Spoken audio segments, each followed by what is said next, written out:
ये 7 दिन हमारी इस खास पेशकश में आप सभी का स्वागत है। आपके साथ हूं मैं नेहा बाथम। रूस यूक्रेन युद्ध का आज 68वां दिन है।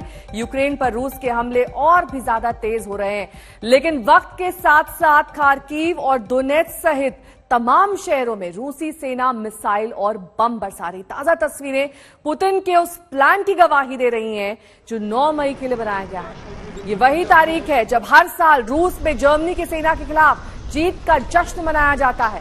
माना जा रहा है कि पुतिन 9 मई को मॉस्को में नए सिरे से यूक्रेन के खिलाफ युद्ध का ऐलान कर सकते हैं। कब्जे की जंग और तेज हो सकती है।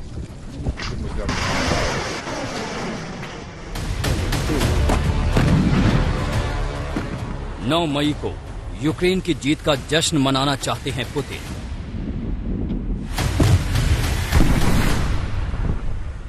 क्या 9 मई को खत्म हो जाएगी रूस और यूक्रेन की जंग?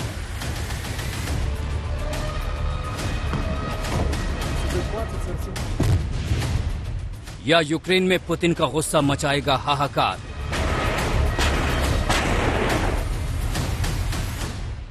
रूस का तबाही मचाने वाला बारूदी प्लान तैयार।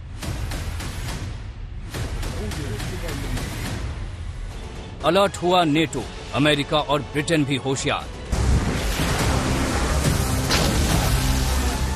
पुतिन ने यूक्रेन को बर्बाद करने की ठान ली है तो ज़ेलेंस्की जवाब देने की तैयारी में है।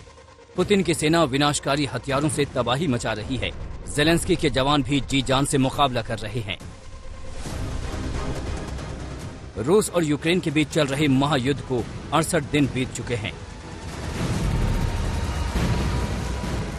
ताजा तस्वीरें युद्ध में जारी विनाश लीला की गवाही दे रही हैं। यूक्रेन में रूसी सेना के भीषण हमले जारी हैं। खार्किव में भारी बमबारी में 3 लोगों की मौत हुई है, तो वहां दोनेत्स्क में रूसी सेना मिसाइल बरसा रही है। हमलों में 5 लोगों की मौत की खबर है। हालांकि मारियोपोल अजीव स्थल स्टील प्लांट से लोगों को निकालने के लिए दोनों देशों के बीच सीज फायर पर सहमति हुई और अब तक करीब 1000 नागरिकों को सुरक्षित ठिकानों पर पहुंचाया जा चुका है। दावा तो ये भी किया जा रहा है कि यूक्रेन में जिन जगहों पर रेड सायरन बज रहे थे, उनकी जगह अन्य स्थानों पर रूस ने मिसाइल दागे हैं। ऐसे धमाकों को देखकर ही सिहरन होती है, मगर पुतिन की सेना यूक्रेन को घुटने पर लाने के लिए पूरा दमखम झोंके हुए है। रूस ने नया दावा किया है कि यूक्रेन के 17 मिलिट्री ठिकानों को उसने टारगेट किया है। दावों के मुताबिक रूसी एयरफोर्स ने हाई प्रिसिजन मिसाइलों से यूक्रेन के सैन्य ठिकानों को बुरी तरह बर्बाद किया है, जिसमें यूक्रेन के 200 जवान मारे गए हैं। 23 आर्म्ड व्हीकल बर्बाद हुए हैं। एक कमांड पोस्ट भी मटिया मीट हो गया। साथ ही एक वेयर हाउस भी तबाह हो गया, जिसमें यूक्रेन अपने रॉकेट्स और आर्टिलरी रखे हुए था। दावा रूस का है, लेकिन सच ये है कि 68 दिनों के हमले में रूस को अब तक वो कामयाबी हासिल नहीं हो पाई है जिसकी उसे उम्मीद रही होगी। कीव में यूएन चीफ एंटोनियो गुटरेस के सामने हुए मिसाइल अटैक ने पुतिन के माइंड गेम को दुनिया के सामने ला दिया। अमेरिका, यूरोप समेत तमाम देश ये सोचने पर मजबूर हो गए हैं कि आखिर पुतिन का काउंटर कैसे करें। रूस ने लंबे वक्त तक कीव की घेराबंदी की, लेकिन वापस लौटना पड़ा। इरपिन से भी रूसी फौज लौट चुकी है। बूचा में बेरहमी और बर्बादी की तस्वीरें दुनिया ने देखी, लेकिन अब यूक्रेन वहां दोबारा पांव जमा चुका है। ज़ेपोरोजिया, चेर्नोबिल, लवीव, सुमी समेत कई इलाकों से रूसी फौज की वापसी हो चुकी है। ऐसे में अब रूस का टारगेट बन चुका है पूर्वी Ukraine. Kharkiv, Donetsk, Mariupol, Luhansk, ये कुछ ऐसे इलाके हैं जो रूसी हमलों की जद में हैं। इन हिस्सों पर रूस ने अपनी मिसाइलों का मुंह मोड़ दिया है। आर्टिलरी, टैंक, लड़ाकू विमान सब अपना फोकस सेट कर चुके हैं।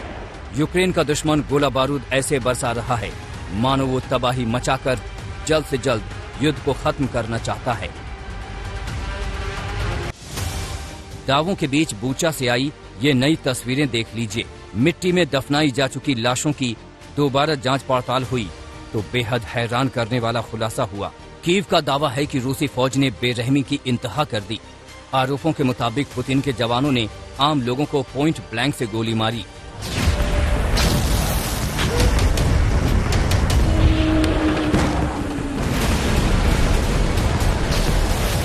लेकिन असल खौफ एटमी अटैक का है।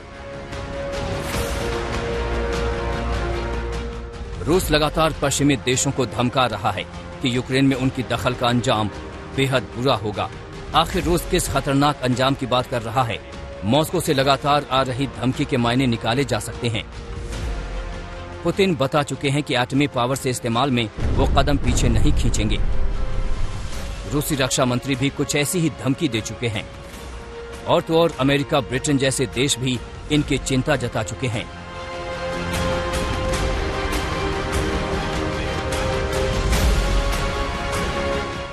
उसकी ठोस वजहें हैं।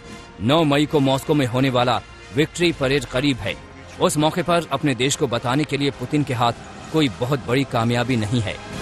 68 दिनों की लंबी लड़ाई के बाद रूस के सिर पर जीत का सेहरा नहीं बंधा है। ऐसे में पुतिन के सामने एक ही ऑप्शन है कि वो यूक्रेन को पश्चिमी देशों को मिल रही मदद के बीच कोई बहुत बड़ा फैसला करें। माना जा रहा है कि पुतिन 9 मई को मॉस्को में नए सिरे से यूक्रेन के खिलाफ युद्ध का ऐलान कर सकते हैं। ये वो तारीख है जब हर साल रूस में जर्मनी की सेना के खिलाफ जीत का जश्न मनाया जाता है, परेड निकाली जाती है। मेल ऑनलाइन में छपी खबर के मुताबिक ब्रिटेन के रक्षा मंत्री का कहना है कि यूक्रेन को जीतने के लिए पुतिन अपनी रिजर्व फोर्सेस के मास मोबिलाइजेशन का आदेश दे सकते हैं। मारियोपोल से गीता मोहन और मौसमी सिंह के साथ राजेश पवार, कीव आज तक। मिसाइलों का रुख पूर्वी यूक्रेन की ओर मुड़ गया है और यूक्रेन पर हर हाल में कब्जा करना चाहता है रूस। यूक्रेन के सैन्य ठिकाने रूस के निशाने पर हैं। खार्किव और डॉनबास बॉर्डर पर रूसी फौज ने एक सैन्य ठिकाने को उड़ा दिया। माना जा रहा है कि रूसी फौज डॉनबास पर पूरी तरह से कब्जे की तैयारी में है। ग्राउंड जीरो से हालात की जानकारी दे रहे हैं हमारे संवाददाता अभिषेक भल्ला। आज तक की टीम पहुंची है यूक्रेनियन आर्मी की एक फॉरवर्ड बेस पर, जिस पर हाल ही में हमला हुआ है। मिसाइल स्ट्राइक्स हुई हैं इस फॉरवर्ड लोकेशन पर जो कि डॉनबास एरिया के पास है। पिछले कुछ दिनों में इस पूरे इलाके में लड़ाई बहुत ज्यादा बढ़ी है। मिसाइल स्ट्राइक्स हुई हैं रशिया की तरफ से और जवाबी कार्रवाई भी चल रही है यूक्रेन की तरफ से। यूक्रेन फोर्सेस का कहना है, यूक्रेनी अफसरों का कहना है कि अभी भी ऐसी जगहें हैं डॉनबास एरिया में जहां पर यूक्रेनियन फोर्सेस अपना कब्जा बनाई हुई हैं और यही कारण है कि रशिया की तरफ से मिसाइल स्ट्राइक्स और अग्रेशन बहुत ज्यादा बढ़ गया है। रशिया की कोशिश है कि इस पूरे इलाके को, जो कि खार्किव को डॉनबास से जोड़ता है, इसको काट दिया जाए, क्योंकि जब ये पूरी तरह से कटेगा, यहां से जो सप्लाई लाइंस हैं वो डॉनबास के लिए भी पूरी तरह से कट जाएंगी और यूक्रेनियन आर्मी जो अभी तक डॉनबास में लड़ रही है और सामना कर रही है रूसी फोर्सेस का, उसको पीछे हटना पड़ेगा। हमें बताया गया है कि हम 10 किलोमीटर दूर हैं जहां से रशियन फोर्सेस इस वक्त ऑपरेट कर रही हैं। इस तरह की मिसाइल स्ट्राइक्स में ये जो मिलिट्री बेस है इसमें बहुत नुकसान हुआ है। एक गैस स्टेशन था, हमें यहाँ बताया जा रहा है, जहां से गाड़ियों में तेल भरा जाता था, पूरी तरह से ध्वस्त हो गया। रूस की कोशिश है कि इस एरिया को पूरी तरह से काट दिया जाए। रशियन फोर्सेस बार बार कोशिश कर रही हैं कि खार्किव को डॉनबास एरिया से काटा जाए ताकि कि सप्लाई लाइंस पूरी तरह से खत्म हो जाएं। कैमरा पर्सन परमिंदर शर्मा के साथ खार्किव के फॉरवर्ड लोकेशन से अभिषेक भल्ला, आज तक। और भारत ने युद्ध के इस भीषण दौर में भी हर बार शांति की ही अपील की है, लेकिन जंग के हालात में दुनिया के देशों के साथ तालमेल एक बड़ी चुनौती है। रूस और यूक्रेन की जंग के बीच प्रधानमंत्री नरेंद्र मोदी 3 दिन के यूरोपीय दौरे पर पहुंचे हैं। पीएम का पहला पड़ाव जर्मनी है। जर्मनी रूस के खिलाफ यूक्रेन को हथियारों से मदद दे रहा है।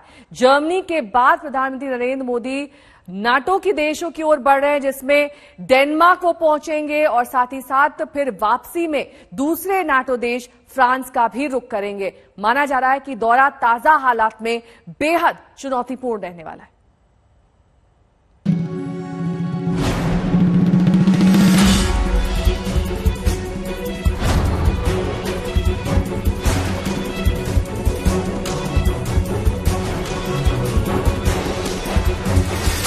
बर्लिन में पीएम मोदी का भव्य स्वागत हुआ और इसी के साथ पीएम मोदी के यूरोप दौरे की जबरदस्त शुरुआत हुई।